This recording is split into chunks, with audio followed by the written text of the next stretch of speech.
Today we will learn about resistance and also variable resistance. We will learn about resistance and variable resistance. So what is resistance? From Ohm's law we know the current passing through a circuit is equal to potential divided by the resistance V by R.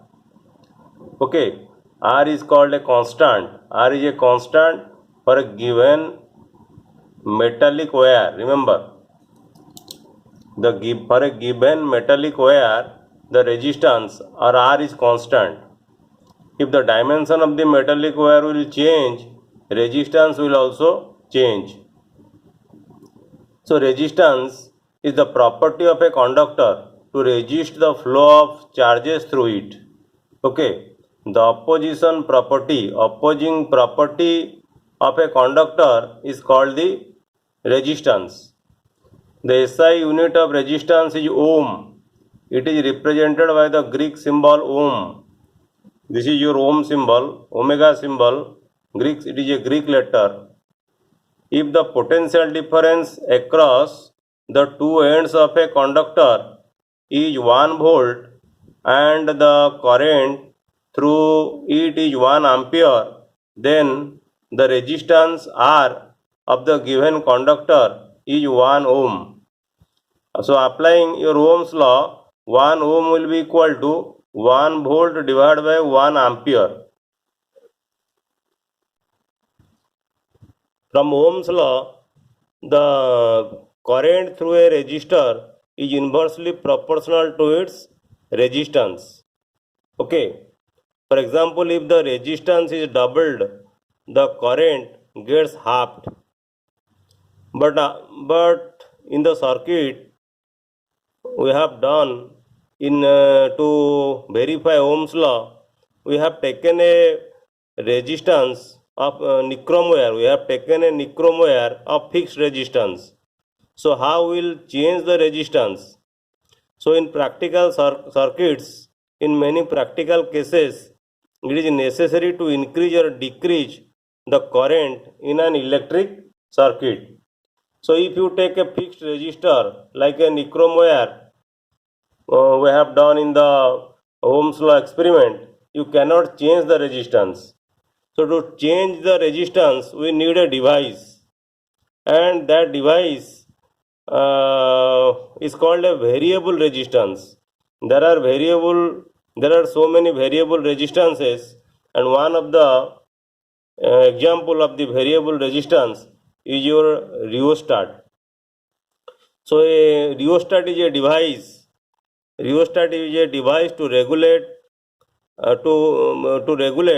the variation of resistance. You can vary the resistance in rheostat.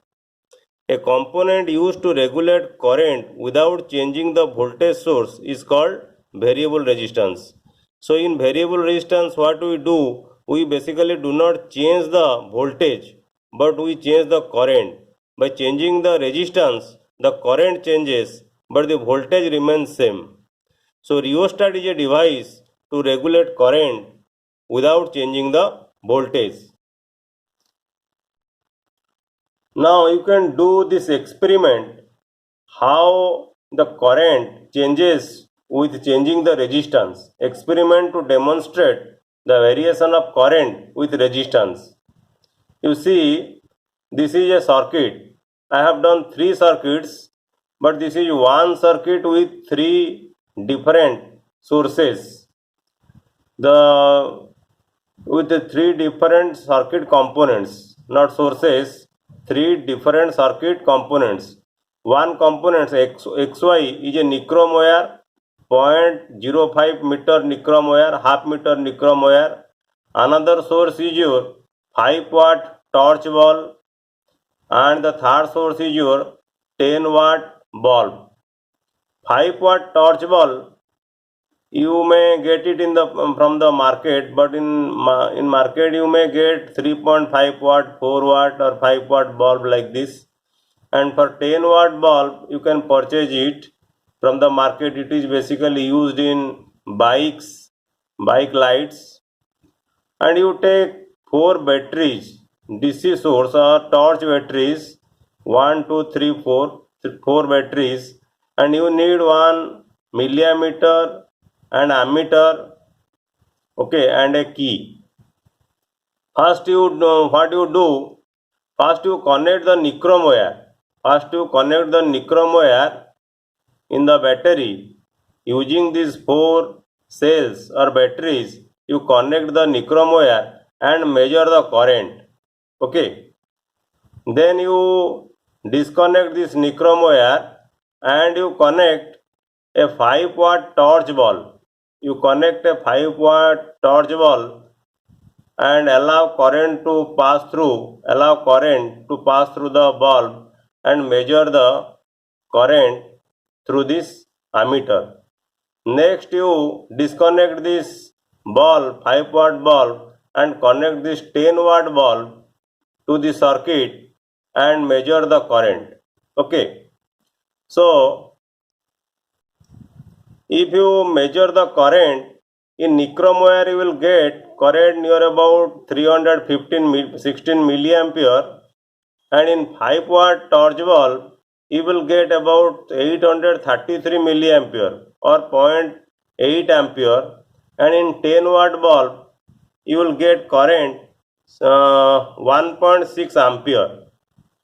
So I have explained in the Ohm's law experiment that if you take a half meter nichrome wire, its resistance will be 19 ohm, and for 5-watt torch bulb, if you have used a source of 6 volt, then the resistance will be, if you measure the resistance, it will be nearly 7.2 ohm, and for 10-watt bulb the resistance will be nearly 3.6 ohm. So you see, when the resistance is decreasing from 19 ohm, 7.2 ohm, then 3.6 ohm, the current is increasing. That means if the flow of the current is less opposed, means the current, it is easier for the current to flow, it is easier for the electron to flow through the circuit. So in this experiment or activity, we observed that current is different for different components due to variation of resistance. Resistance arises due to the electrons, when the electrons are restrained by the attraction of the atoms among which they move. The electrons actually move inside the ion core. This is a model, what we say free electron model. In free electron model, the ion cores are fixed and the electron moves through the ion cores. When the electron moves through the ion cores, its motion is restrained or controlled by the attraction of the atoms. Okay. This motion of electrons through a conductor is retarded by its resistance. So if the resistance will be more, the motion, it will control the motion, means its velocity will decrease. The motion will be retarded. If the resistance will be less, then it will enhance the speed. Okay. So depending upon this resistance, we differentiate the material which are good conductors and which are used as resistors, which are poor conductors and which are insulators. So which are good conductors, a component of a given size, remember this is very important, given size or configuration that offers a low resistance is called a good conductor. If the material you are taking offer the low resistance, then you say it is a good conductor. Then what is a good resistor? A conductor having some appreciable resistance. Appreciable resistance means the resistance what you can estimate, that is it will not change. Appreciable resistance is called a good resistor. Similarly, what is a poor conductor? A component of identical size, Okay, identical size, it is important. The material what you take, it must be comparable. You take two material so that you can compare which one is good and which one is better.